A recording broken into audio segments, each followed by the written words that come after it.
Bien, maintenant, nous avons donc fait l'essentiel de notre forme. Je n'ai pas ajouté par contre quelque chose au centre, on peut le faire tout de suite.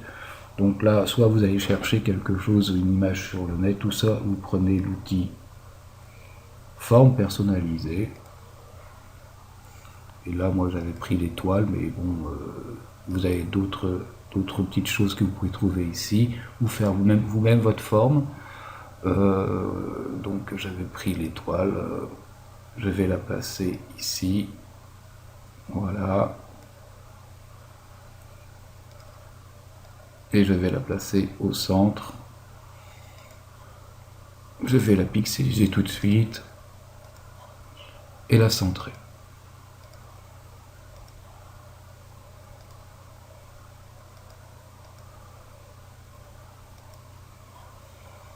Voilà qui est fait. Bien, nous allons ranimer notre bord, là, le pixeliser. Oh, putain.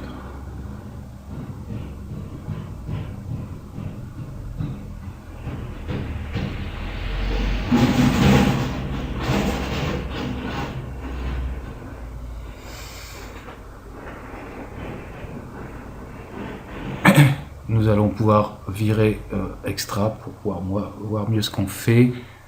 Et nous allons donc sélectionner tous les calques. Je vais pixeliser le texte aussi, ce sera fait. Voilà, je vais sélectionner tous mes calques. Et je vais aller dans Édition, Transformation manuelle. Et ici, au niveau de la hauteur, et uniquement de la hauteur, je vais mettre à la place de 100%, je vais mettre 60. Et je valide. Bien. Maintenant, l'astuce pour faire l'épaisseur, c'est que je vais prendre celui que j'ai nommé bord, qui normalement se trouve tout en dessous des calques. Appuyer sur Alt. Et sur les flèches directionnelles du clavier, prendre la flèche du bas et cliquer, cliquer, cliquer, cliquer un certain nombre de fois comme ça, jusqu'à obtenir l'épaisseur voulue. Voilà, c'est pas mal. Tous ces calques qui se sont créés, je vais les prendre le premier. En appuyant sur la touche majuscule, je vais prendre le dernier. Donc ils sont tous sélectionnés et je les fusionne en un seul. Voilà. Ensuite, je vais dans Images, Réglages, Teinte saturation et je vais descendre un tout petit peu la luminosité pour renforcer le côté d'épaisseur. Ok, voilà. On a un jeton. Il ne nous reste plus qu'à faire la partie la plus enquiquinante, c'est-à-dire refaire le retour des bords. On ne peut pas, vous en ferez la démonstration vous-même si vous essayez, partir de ce calque avec les cases rouges et bleues, rouges et blanches, parce que quand on fait cette application, elles partent dans la mauvaise perspective. Donc on est obligé de les recréer.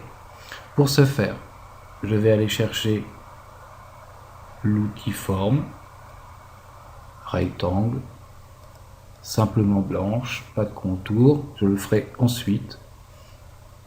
Et je vais placer ma forme à peu près, voilà, comme ceci. Je vais l'emmener ici.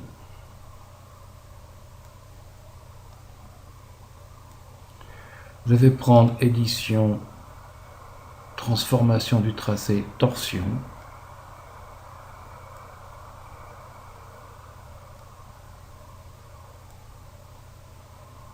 Je vais la coller bien sur le bord.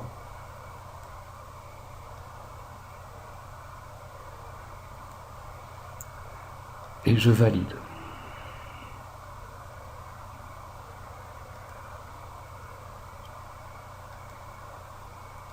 Voilà, je vais réajuster un petit peu. Et je valide. Je vais améliorer tout ça. Ici, je vais aller sur le calque du rond supérieur avec les lignes blanches et rouges. Je vais cliquer sur la ligne blanche je vais revenir à l'outil rectangle que je vais pixeliser et je vais faire supprime. Et je vais désélectionner. Alors, on a un tout petit peu de défaut ici. Je vais aller sur le calque du rond avec les couleurs blanches et rouges, prendre l'outil pinceau et pof, rattraper tout ça. Ensuite, je vais dans mon calque blanc ici, prendre l'outil crayon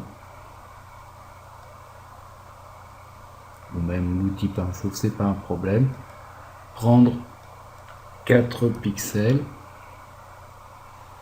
de la couleur noire et je vais retracer en appuyant sur majuscule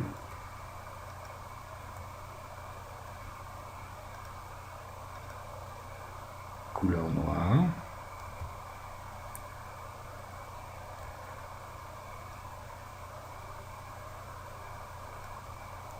Je vais retracer comme ça le trait. Ah, édition, annuler pinceau.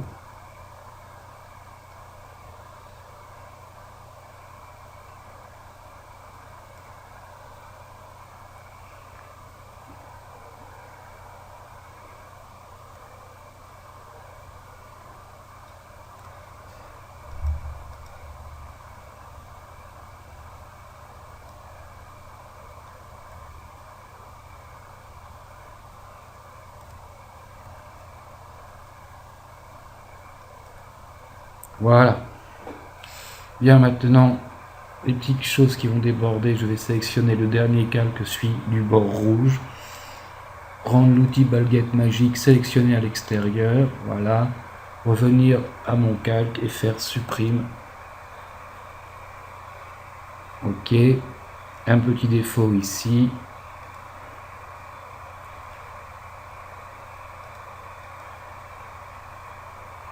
Je vais agrandir. Et je vais venir enlever ce défaut. Voilà, avec un rectangle de sélection pour être bien droit. Je fais supprime. Sélection, désélectionner. Et j'ai fait mon bord. Voilà. On peut de la même manière faire image, réglage, teint de saturation et enlever un peu de luminosité pour donner un peu plus d'épaisseur. Voilà. Eh bien, il suffit de faire la même chose pour tous les autres bords, ici, celui-ci et celui-ci, en réduisant parfois la taille du crayon, vu que la perspective va affiner ce trait. Donc au lieu de 4 points, on va travailler avec 3 points. Bien, je vous retrouve dès que cela est terminé.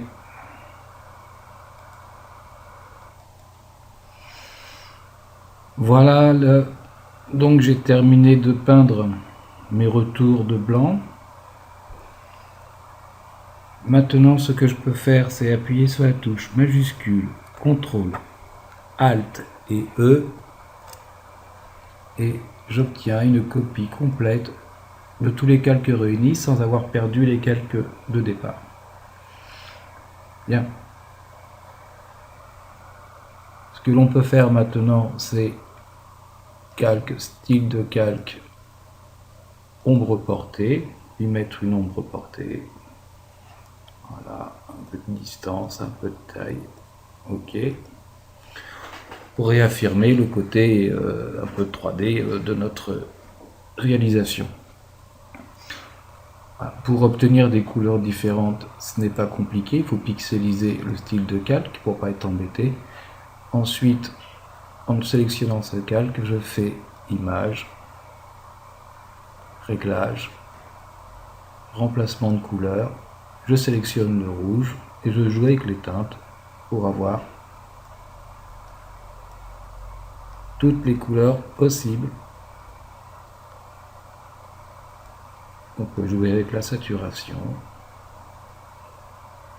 pour avoir des nuances différentes avec la luminosité, notamment si vous devez l'intégrer dans autre chose pour avoir le même taux de luminosité. Voilà un jeton de poker réaliste. Bien, je vous dis au prochain tuto. Salut à tous, bon courage.